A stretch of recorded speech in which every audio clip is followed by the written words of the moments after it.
I'm just going to tell you a little about the book that I've got for sale on the website. And this is a book on Microsoft Office űber-tips. Tips that will get you noticed by your colleagues, by management, maybe even by that cute girl or guy in the accounts department you've been trying to impress for the last month. This could be that breakthrough for you. On a more serious note, these are really useful tips. I use them to teach people how to get the best out of Microsoft Office. They're also good things to kind of have up your sleeve to be able to show people that you know what you're talking about with these programs. To get a chart in Excel, if you highlight your data, including the descriptive column to the left and descriptive row above, and then press that one key, hey presto, there's your chart created on another sheet, in this case called Chart 1. Your data remains on monthly comparison. You can get a chart as easy as that. For example, there's what I call one key tips, where you can just press one key and get a really good result.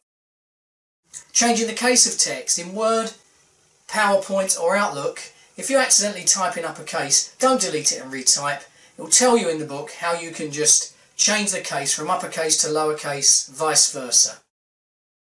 Now to change the case of text in Word, Outlook or PowerPoint, if you accidentally type text in uppercase, select the text, you don't need to retype it, select the text, use this 2 key option to change the text.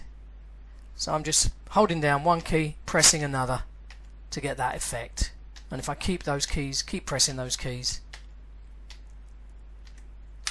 the program runs through them. As I say, that works in PowerPoint and really usefully in Outlook as well. Another one key tip is repeating your last command. I'm showing you this in Excel, but it works in pretty much every Microsoft program.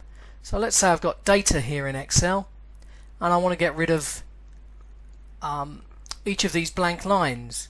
I get rid of the first one in the normal way, and then all I need to do is select the other ones, use that one key, and Bob's your uncle, there they are, gone. So I'm just selecting the line and pressing that one key. Save you loads and loads of times, that will, and again it's really nice and productive. Also in the book I'll show you how you can create a tab of your own in the ribbon. I'm showing you this in Word, but you can do it in any of the Microsoft programs. So I've got one called Steve Stuff, which has got formatting things on it. So useful because you can put your frequently used icons on there.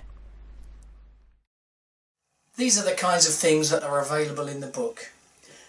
If you click on the link here, it will take you to Amazon. There's a Kindle version and a printed version. It will certainly help boost your use of Microsoft Office and may even help you with getting on with your job, and also with that cute girl or guy in the accounts department.